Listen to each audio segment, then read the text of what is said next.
제가 여러분들과 함께 한번 집을 공사하도록 하겠습니다. 집을 지으려면 먼저 잘 털을 닦아야 됩니다. 이 성령의 은사라고 하는 집을 아름답게 세우기 위해서는 저와 여러분들이 먼저 기초를 잘 닦아야 되거든요. 이 기초, 그러니까 성령의 은사를 한번 다 받고 나누고 누리기 원하시면 아멘 해볼까요?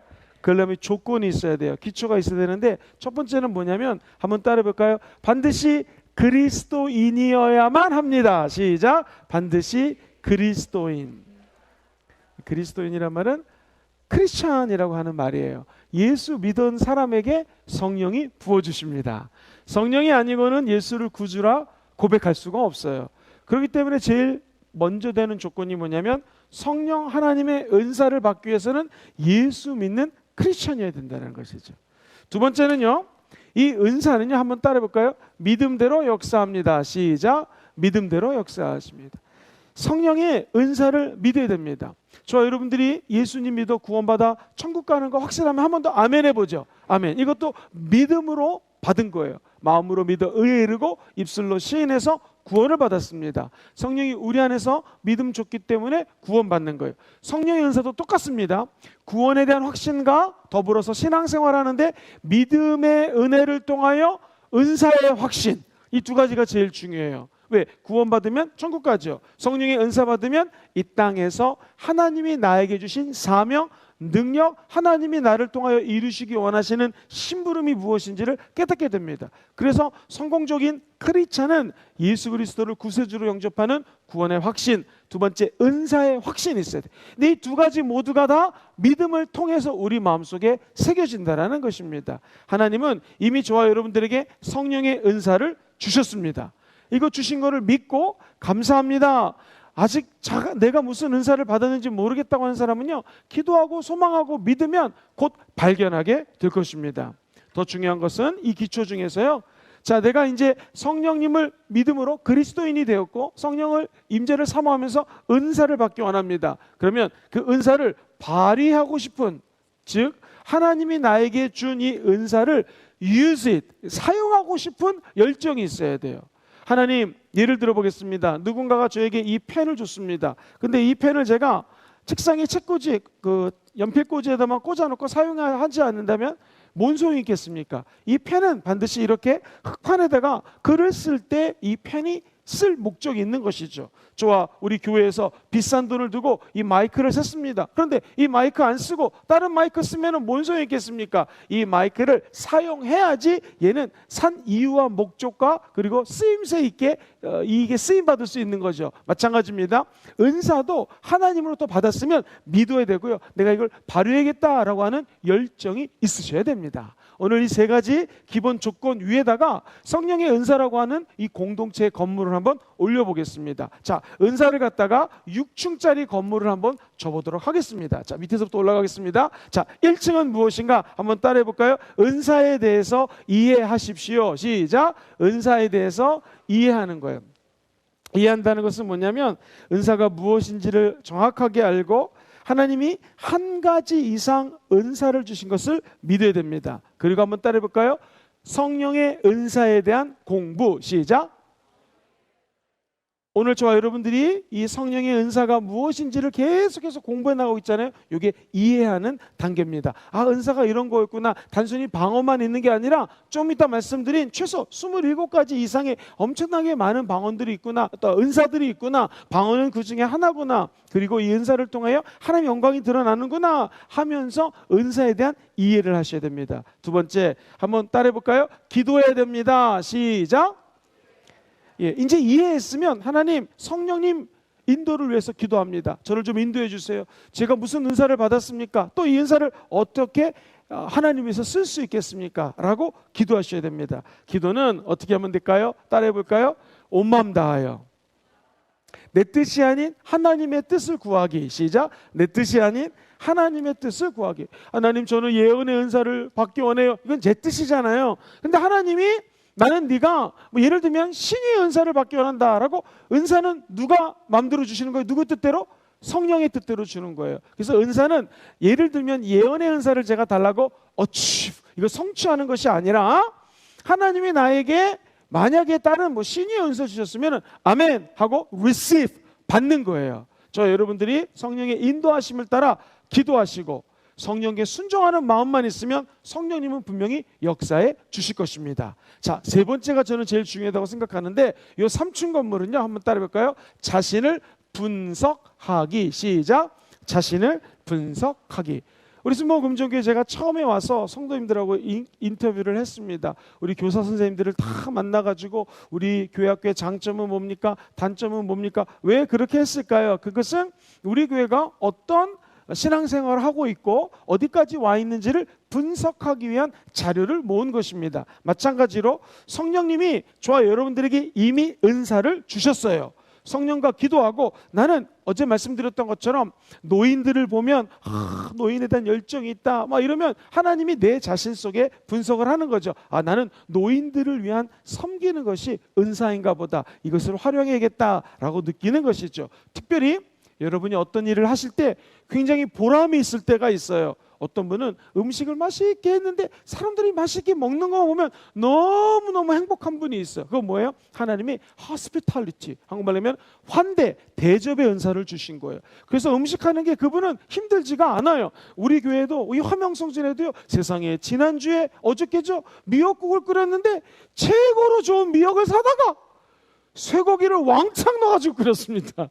그거를 맛있게 전성도들이 먹고 얼마나 기뻐했습니까? 근데 그분은 쇠고기 이 미역국을 끓이는 게 힘들지가 않아요. 왜 그럴까요? 자기를 분석해 보니 이렇게 맛있게 끓여가지고 소고기를 많이 넣고 맛있는 미역국을 끓여서 사람들이 먹는 게 너무나 기쁘다라는 거예요. 그게 그분이 하나님께로부터 받은 은사라는 것입니다. 이처럼 내가 어떤 일을 할 때 기쁘다. 오늘 우리 찬양팀 너무 잘하지 않았습니까? 찬양팀 이름이 이만원과 아이들. 자, 이분들은 찬양을 하면서 너무 기쁜 거예요. 힘들지가 않아요. 왜 그래? 은사로 일을 하면 모든 일이 즐겁다라는 것이죠. 그래서 3층 건물쯤 가면은요, 이제 자기 자신을 분석해봐야 된다라는 거예요. 그 다음에 네 번째는요, 나를 분석하고 내가 할렐루야 뭐 이런 환대 은사가 있어. 이걸 사용하지 않으면 뭔 소용이 있겠습니까? 그래서 교회 사역 또는 교회에 한번 따라해볼까요? 봉사하기. 시작. 네, 교회에 이제 봉사하는 4층 건물을 지어야 돼요. 네 번째 단계는 뭐냐면은 그래, 내가 이거 쓰레기를 줍는 게 나는 너무나 기뻐. 그러면 교회에 와서 남들이 보든 안 보든 쓰레기를 줍는 거죠. 이 호주 시드니 순복음교회에서 있었던 일입니다. 연세대학교에서 교수님을 하다가 뉴 사우스 웨일즈에서 전산 프로그래머로 또 이제 학생들을 가르치는 분으로 사역하셨던 일을 하셨던 분이 계시는데, 이분은요, 학교 가면은 되게 이렇게 존경받고 높은 위치에 있는 뉴 사우스 웨일즈가 좋은 대학이에요. 근데 교회 보면 이분은 딴 거 안 해요. 하루 종일 쓰레기만 줍고 다녀요. 쓰레기. 집사님, 쓰레기 다 다른 사람들도 줄게. 그렇게 줍지 마세요. 그런 얘기를 하셨어요. 이상하게 나는 학교 가면 쓰레기를 청소하지 않는데 교회만 오면 쓰레기만 보인다라는 거예요. 그리고 쓰레기를 줍는 게 너무너무 행복하다는 거예요. 아침부터 집에 저녁 때 가기 전까지 쓰레기만 줍습니다. 그분은 교회 오면 쓰레기가 보이는 거예요. 자기가 제일 행복한 게 교회 와서 밑에 떨어진 쓰레기 휴지 줍는 거예요. 자기를 분석해 봤더니. 근데 그것을 어디에서 할 때 제일 기뻐요? 교회에 와서 봉사할 때 왠지 천국 가면 하나님이 이거는 하나 기억해 주실 것 같다, 그 얘기를 하셨던 게 기억이 있습니다. 꼭 쓰레기 줍는 게 아니더라도 교회 공동체에 와서 한번 어떤 조그만 일이라도 감당해 보십시오. 목사님, 제가 아직 요 1층, 2층, 3층 겨우 올라왔기 때문에 교회에 뭘 봉사하는지 모르겠습니다 하는 분이 있다면, 그래서 우리 담당 교구장님이 계시는 것입니다. 담당하시는 주의 종들이 계시는 거예요. 또 우리 장로님들이 그래서 우리 교회 리더십으로 계시는 거고, 권사님들, 안수집사님들이 계시는 거예요. 찾아가셔서 제가 우리 교회 온 지 얼마 안 됐습니다. 전도사님, 목사님 또는 장로님, 권사님, 어떤 일을 제가 좀 도울 수 있을까요? 같이 기도하면서 자기 적성에 맞는 거 도우면 참 좋습니다. 예를 들면 내가 하나님을 찬양하는데 너무 기뻐요. 자, 그러면 어떻게 해요? 믿음으로, 그래, 찬양도 하나의 은혜요, 은사구나, 기도하고 맞다라고 생각하면은요, 찬양을 할 때마다 기뻐, 확신하다. 그럼 이제 교회 성가대에 와서 봉사하는 거예요. 또는 찬양팀에 와서 악기를 다루든지 찬양을 하면서 하나님께로부터 받은 은사를 다시 하나님께 돌려드릴 수가 있다라는 것이죠. 자, 그러면요, 5층이랄까요? 5번째 단계는 있는데, 이 5번째 단계가 재밌는데 한번 따라해볼까요? 다른 성도들로부터, 시작, 다른 성도들로부터 확증을 받아야 됩니다. 자, 이게 무슨 말이냐면 어떤 분이 기도하는데 야 나는 그래 가르치는 은사를 받았어 혼자서 생각을 하고 교회 학교에 가서 애들을 가르치는 거예요. 자, 어린이 여러분 안녕하세요 막 가르치는데 1시간 동안 가르쳤는데 애들이 다 자. 그리고 주변에서 성도님들이 아무리 생각해도 이거는 아이들 가르치는 용도가 아니에요. 그러면 이분은 적어도 교회 학교에 학생들을 가르치는 어린이들을 가르치는 교사로서의 은사가 있다 없다? 띡 없다라는 거예요. 아무리 내가 분석을 하고 하나님부터 응답을 받은 것 같지만 목사님이나 주변에 있는 성도들로부터 확증이 있어야 된다. 이것까지 맞으면 야 여기 은사가 맞은 거예요. 찬양을 하는데 나도 기쁘고 성도들도 은혜 받아요. 확증이죠. 그럼 이제 이 은사를 마음껏 교회 와서 봉사해도 된다는 것이죠. 자, 6번째가 중요합니다. 한번 따라 해볼까요? 결과를 평가하십시오. 시작. 결과를 평가해 보세요. 아, 내가 지금 이렇게 봉사를 하고 있는데 이 사역이 맞다 아니다 라고 결과를 평상시에 긍정적인 결과가 있는지 없는지를 한번 생각해 보시면 맞습니다. 이렇게 제일 기본적인 거 3가지 따라해 볼까요? 그리스도인이어야 됩니다. 믿어야 됩니다. 그 다음에 뭐예요? 발휘하고자 하는 열정이 있어야 됩니다. 예, 그래요? 요 3가지 밑바탕, 기본기를 바탕으로 해서 조건입니다. 그 다음부터 6가지 단계가 있어요. 첫 번째, 성령의 은사에 대해서 이해하기. 시작. 성령의 은사에 대해서 이해하기. 기도하기. 그 다음에 뭐예요? 자기 자신을 분석하기. 교회에서 봉사하기. 여러 성도님들에게 확증받기. 제 끝에 뭐예요? 늘 자기의 은사를 하나님과 자기 자신이 하나님 앞에서 평가해 보기라고 섹션을 둘 수가 있습니다. 저도 설교를 마치고 나면 혼자서 집에서 평가를 합니다. 오늘 이 강의가 또는 설교가 좋았나 나빴나, 내 스스로 좋았던 점은 무엇인가, 나빴던 점은 무엇인가, 그리고 동영상을 한번 시간이 나면 제 설교를 제가 듣습니다. 어떤 날은요 은혜 많이 받습니다. 어떤 날은 아유 내가 왜 저거밖에 안 돼, 저렇게 실수를 했구나, 저런 말을 할 필요가 없는데, 이럴 때도 참 많습니다. 그래서 자기 스스로를 평가해 보는 것은 아주 좋습니다. 자, 그렇다면 목사님은 어떻게 스스로를 평가합니까? 저는 먼저 성경적인 해석이 올바랐는가 예를 드는 거예요. 평가를 해봅니다. 그리고 이 설교를 우리 청중들이 들었을 때 다 이해할 수 있었을까? 만약 중학생이 와서 이걸 들었다면, 6학년 아이들이 몇 명이 와서 듣는 애들이 있거든요. 중1. 얘네들이 이걸 이해할 수 있었을까? 더 중요한 건 뭐예요? 성도님들의 필요가 있는데 이 필요를 내가 충족시켜 줬는가? 그러면서 별거까지 다 생각해요. 에어컨이 몇 시부터 몇 시까지 틀어줬는데 적당했을까? 그죠? 날씨가 어땠을까? 의자나 이런 건 어땠을까? 그래서 혼자 예배 끝나고 평가하는 시간을 스스로 좀 가져봅니다. 그래서 은사도 마찬가지예요. 내가 교회에서 봉사하고 어떻게 은사가 쓰여지고 있는지를 한번 스스로 체킹하는 거 아주 좋습니다. 그럼 목사님, 이 은사가 꼭 찬양이면 찬양 뭐 이렇게 하나만 받을까요? 아니, 그렇지는 않습니다. 이 은사가요, 자꾸 영어를 써서 죄송한데요, gift mix라고 그래가지고 은사 덩어리 이렇게 좀 해석할 수 있을 것 같아요. 이게 무슨 말이냐면 복합 은사, 기프트가, 은사가 믹스가 된 거예요. 복합적으로. 그래가지고요, 예를 들면 어떤 사람이 잘 가르쳐요. 가르치는 은사. 이 가르치는 은사가 있는데 가르치는데 웬일이에요? 이게 하나님 지혜를 주시는 거예요. 지혜를. 또는 지혜 은사죠. 지식을 주는 거예요. 지식을. 야, 내가 원래 이쪽에 잘 모르는데 하나님이 신비한 지식을 줄 수 있잖아요.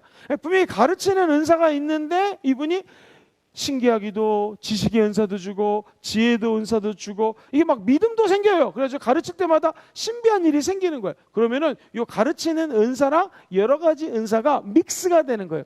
짬뽕이 되는 거예요. 이해가 되시죠? 그래서 은사는 사람이 하나만 받는 게 아니라 여러 가지를 받을 수 있다 없다?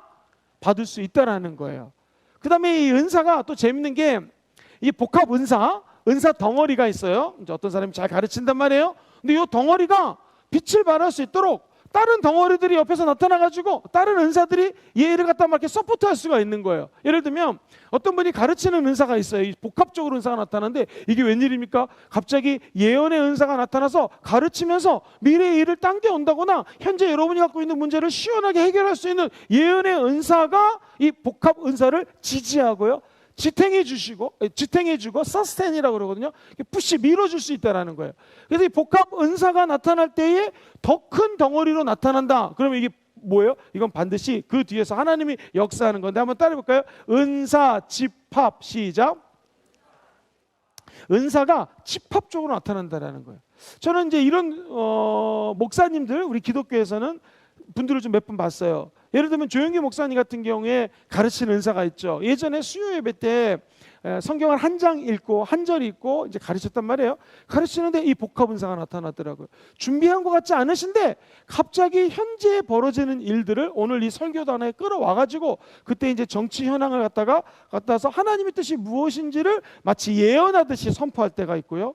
갈팡질팡해서 하나님 뜻이 뭔지를 모를 때 있잖아요. 근데 목사님이 가르치는 은사가 있는데 지혜의 은사가 임해가지고 그래서 사람들의 한 가지 두 가지 문제들을 해결할 수 있는 어떤 방향을 제시하는 거. 이게 복합 은사를 갖다가 예언의 은사라든가 한번 따라해볼까요?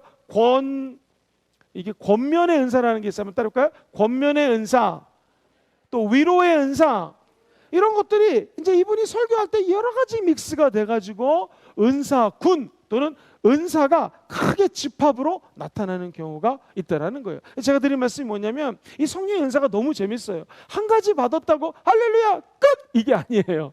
한 가지 받았으면 이것을 활용하는데 여러 가지 은사가 다양하게 붙을 수 있도록 이른바 gift mix, 이 은사가 복합적으로 나타날 수 있도록 기도하셔야 됩니다. 한 걸음 더 나가서 복합 은사를 사용하는데 다른 하나님의 영적인 은혜들이 막 이것을 도와줄 수 있도록 이른바 은사 덩어리를 넘어서서 은사 집합까지 나타날 수 있도록 기도하면은요, 그 다음부터 하나님이라는 게 너무나 재밌고 또 은사가 더해지고 또 다른 은사가 나타나는 것을 자기도 보고 주변 사람들이 보면서 영적인 은혜를 체험할 수가 있습니다. 예를 들어 볼게요.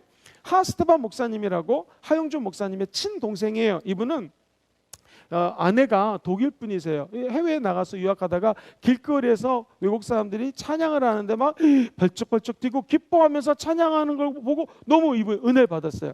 원래 이분은 노래를 잘하는 분이 스스로 아니라고 얘기를 했어요.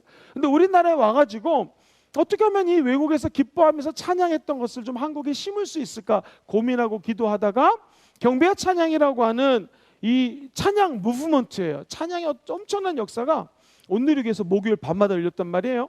목요일날 세상에 우리 부산에서 전라도에서 대전에서 몇 시간씩 차를 운전해가지고 와가지고 찬양 팀들이 그 경배와 찬양을 예배를 드리고 금식해 가면서 막 경배와 찬양하고 나면 밤 10시 11시에 끝나거든요. 그때 그냥 부산이랑 저 전라도랑 돌아가는 걸 본 적이 있고요.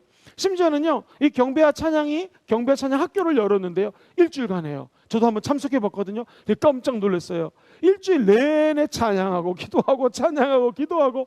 근데 그 하스테반 목사님이 지치지 않는 거예요. 자기 스스로 선교사라고 하는데 더 놀라운 것은 찬양 인도하고 메시지 전파하고 중간에 쉬는 시간에는 기도받을 사람 나오세요 해가지고 한 사람 한 사람 기도하는데 어떤 사람은요 은혜 받아서 방언이 임하기도 하고 뒤로 넘어지기도 하고. 도대체 이분들은 어떻게 이렇게 성령 사역을 할까? 이 장로교 계통인데 제가 물어봤어요. 그랬더니 하스테반 목사님이 자기들은 목요일날 집회하기 전에 하나님 앞에 간절히 7시간을 기도한다라는 거예요.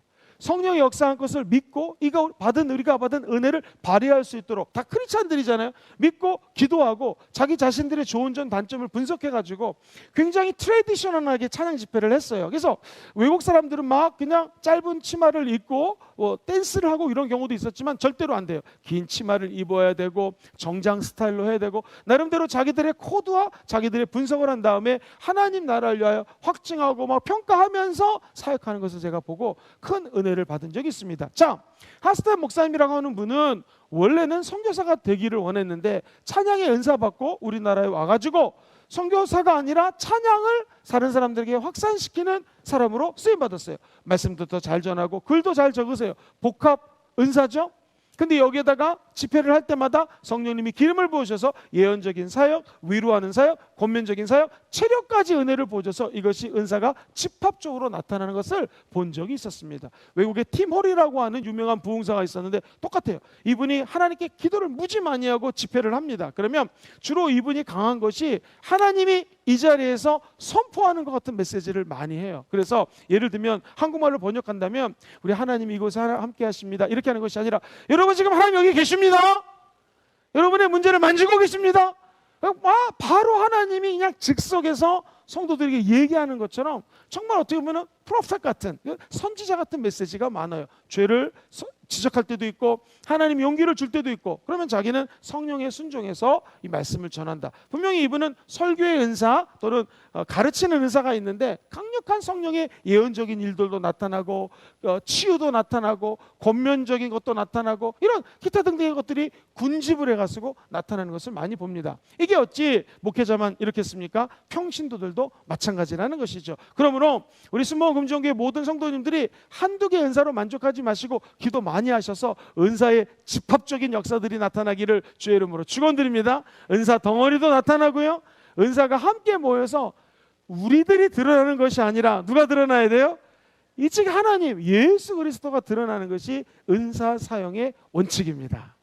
자, 그러면은 이 시피터 와그너라고 하는 분이 은사를 27가지로 정리를 했는데, 이 27가지 말고 어떤 사람은 123가지, 어떤 사람은 150가지, 어떤 사람은 더 많이 얘기도 합니다. 어쨌든 이 27가지를 잠깐이지만 한번 살펴보도록 하겠습니다. 자, 첫 번째, 한번 저를 따라해 보시겠습니까? 예언의 은사.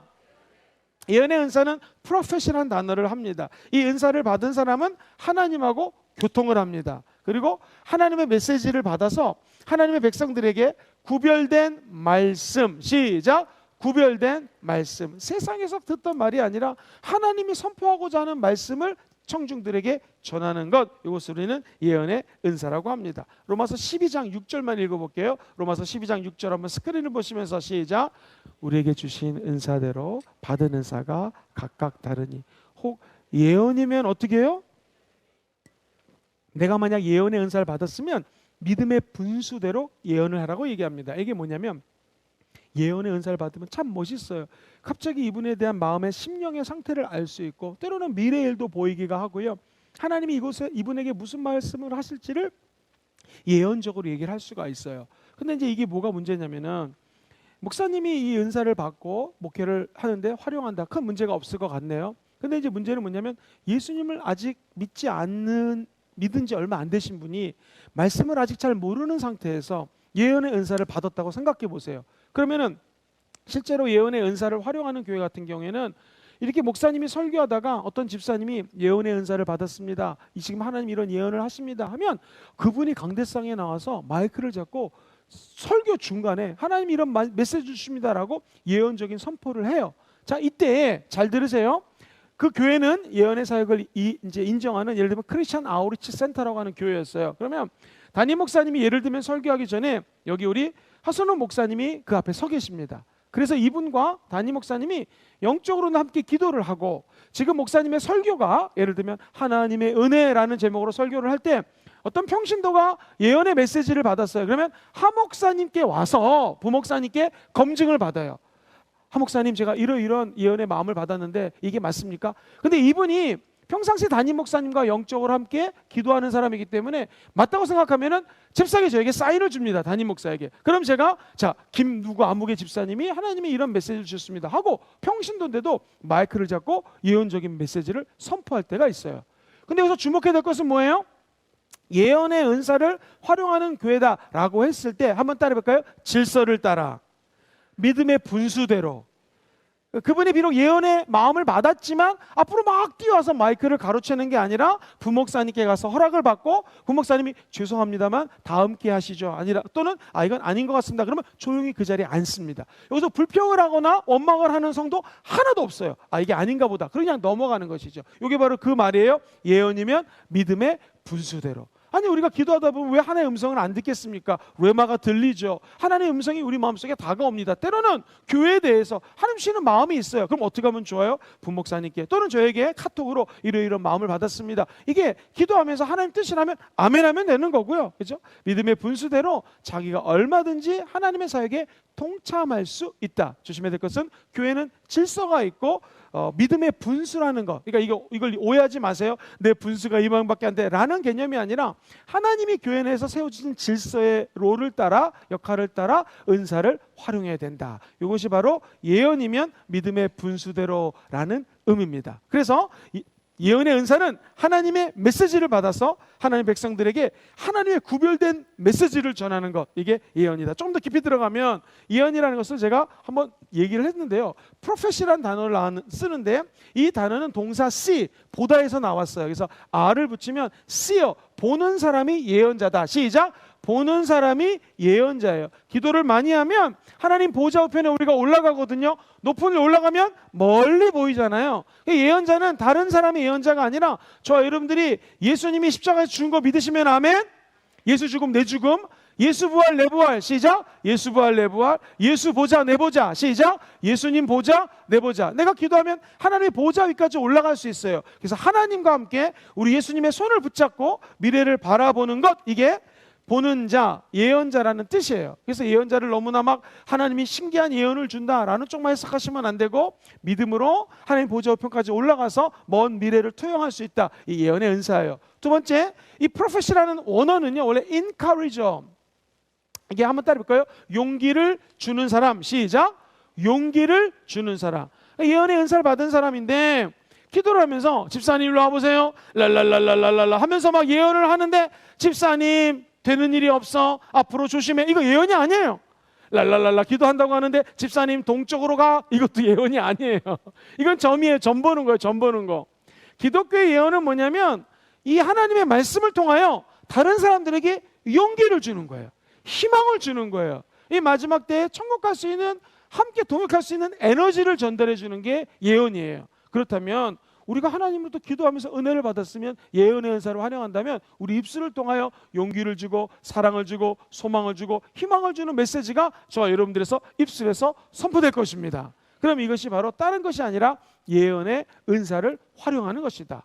예언을 꼭 무슨 미래일을 막 땡겨와서 이제 예언하고 이런 것도 있겠지만, 늘 성령의 임재 가운데 성령과 함께 바라보는 거 예언이고요, 다른 사람들에게 용기와 소망과 희망을 불어줄 수 있는 긍정적인 메시지를 선포하면 그분이 바로 예언자라는 것입니다. 그래서 저 여러분들이 기도할 때 늘 선지자냐? 옳다. 내가 너에게 이르노니 선지자보다 훌륭한 자가 예수 그리스도라고 얘기를 했어요. 그래서 아무리 뛰어난 예언자라 할지라도 예수 그리스도를 뛰어넘을 수가 없어요. 왜냐하면 예언의 주관자가 되시는 분이 예수님이시고, 초림하신 예수님이 재림할 때까지 예언의 은사를 잠깐 사용하는 거기 때문에 이 예언을 조심스럽게 사용해야 된다. 또 한 가지, 만약 어떤 사람이 예언의 은사를 받았어요. 그러면 예언의 은사 주신 분이 누구예요? 성령 하나님. 은사라고 하는 것은 주시는 분 마음이에요. 그래서 어떻게 인간이 예언을 하는데 365일 매일매일 영이 맑아가지고 자동적으로 예언이 튀어나온다? 이럴 수 없어요. 실제로 해외에서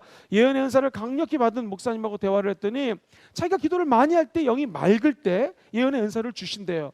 그런데 자기도 인간인지라 죄를 짓거나 하나님의 음성을 듣지 못할 때는요, 하나님의 마음과 멀어질 때는 허튼 예언이 나올 수 있다는 거예요. 문제는 뭐냐?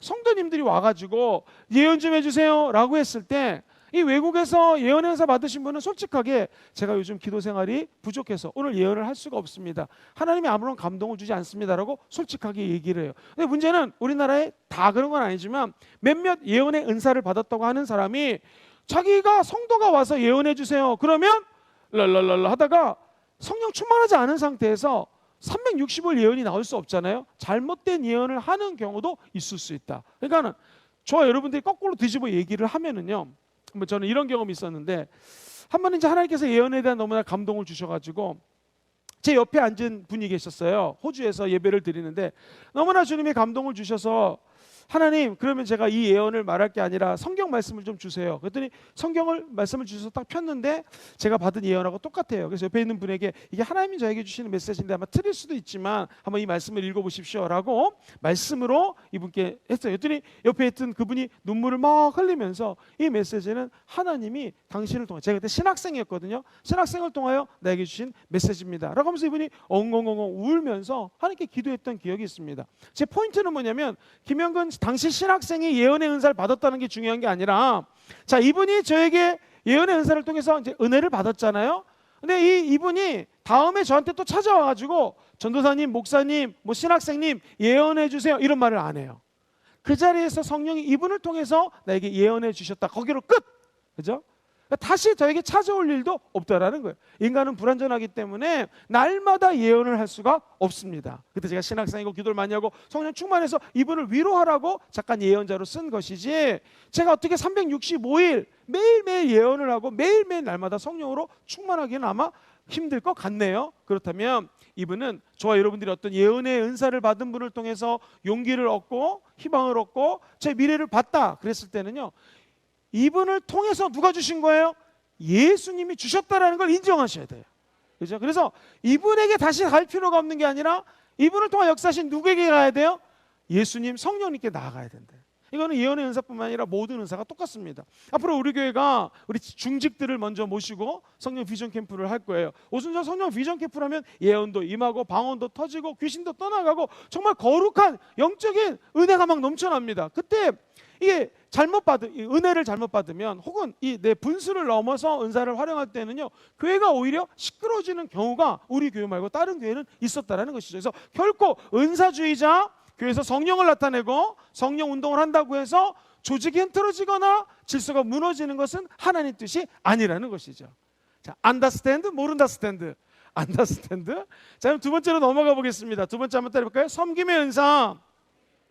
이 은사를 받으면은요, 자, 하나님 일을 하는데 필요한 부분이 뭔지, 지금 여기 뭐가 부족한 게 뭔지를 딱 신기하게 알아요. 그래가지고 이 부족한 거를 잽싸게 가가지고 탁 채워줍니다. 그래서 그 일이 차질 없이 진행될 수 있도록 그야말로 섬기는 은사, 봉사하는 은사. 그러니까 남들 볼 때는, 예를 들면 김영근 목사님이 어떤 행사를 진행하고 있어요. 그럼 남들 볼 때는 목사님이 막 진행하는 것 같아, 부목사님들하고 전도사님들하고. 근데 실제는 이 섬기는 은사 가진 분이 없으면 진행이 안 되는 거예요. 아무런 빛도 없어요, 이름도 없어요. 뒤에서 섬기기 위해서 모든 것들을 이게 부족하네, 채워 이래가지고 실제는 이분 때문에 사역이 진행되는 경우가 얼마나 많은지 몰라요. 그것을 우리는 뭐라고 그러냐면 돕는 은사 또는 섬김의 은사라고 합니다. 시간 관계상 디모데후서 1장 18절만 한번 읽어볼게요. 1장 18절 디모데후서 스크린 보시면서 시작. 원하건세 주께서 그로 하여금 그날에 또 그가 에베소에서 많이 뭐 했어요? 그렇죠. 섬기는 일은 바로 섬기는 것, 서비스라고 그래요. 봉사의 은사를. 서비스는 섬기는 것이죠. 당신은 어느 업종에 일합니까? 저는 서비스업에 종사합니다. 여러분, 호텔에서 근무하는 사람은요, 이런 말이 있어요. 집에서 나갈 때 간을 띄어서 집에다가 빨랫줄에 걸어놓고 와야 된다는 거예요. 그게 왜 그럴까요? 호텔에서 일을 하다 보면요, 별의별 고객이 다 많거든요. 다 나이스하고 친절할까요? 이른바 진상 손님들이 있다는 거예요. 그때 간을 띄워놓고 와서 순종하고 네네네네, 이게 서비스업의 제일 기본이라고 가르칩니다. 학생들도 가르치고 실제로 종사할 때는 그런 마음을 가져야 돼요. 근데 이 섬김의 은사, 봉사의 은사를 받은 사람은요, 간을 안 띄워도 돼요. 하나님의 그 은사를 주셨기 때문에 내가 어떤 일을 해도 내 이름이 드러나지 않아도 슬프지가 않아요. 기쁘다라는 거예요. 그래서 성경에 보면은 사도행전 다 읽을 수가 없는데요, 사도행전 6장 3절에 보면은 이렇게 얘기를 하죠. 형제들아, 너희 가운데서 성령과 지혜가 충만하여 칭찬받는 사람 7을 택하라. 우리가 이 일을 그들에게 맡기고, 한번 우리 4절부터 읽어보겠습니다. 시작. 우리는 오로지 기도하는 일과 말씀 사역에 힘쓰리라. 자, 이래가지고 하나님의 사람들을 뽑았거든요. 집사님들에게 안수하고 그 일을 시켰어요. 그랬더니 결과가 7절에 하나님의 말씀이 점점 왕성하여 예루살렘에 있는 제자의 수가 어떻게 돼요? 심히 많아지고, 허다한 제사장의 무리도 이 십자가의 도거든요. 십자가의 도에 어떻게 해요? 복종하더라. 그러니까 주의 종이 이것도 신경 쓰고 저것도 신경 쓰다 보니 너무나 일이 많아지니 이거 안 되겠다 싶어서 사도는, 주의 종은 오직 기도하고 말씀 전하는 일에만 전무해야겠다 해서 세우신 분들이 바로 집사님들이거든요. 이 집사님, 디컨이 영어는 디커니스라고 하는데, 집사님이 하는 일이 원어가 이 서비스, 봉사하는 거예요. 그래서 사실 우리 교회에서 내가 집사님이다, 안수 집사님이다, 권사님이다, 이런 디컨이라고 하는 그 명칭 자체가, 한번 따라해볼까요?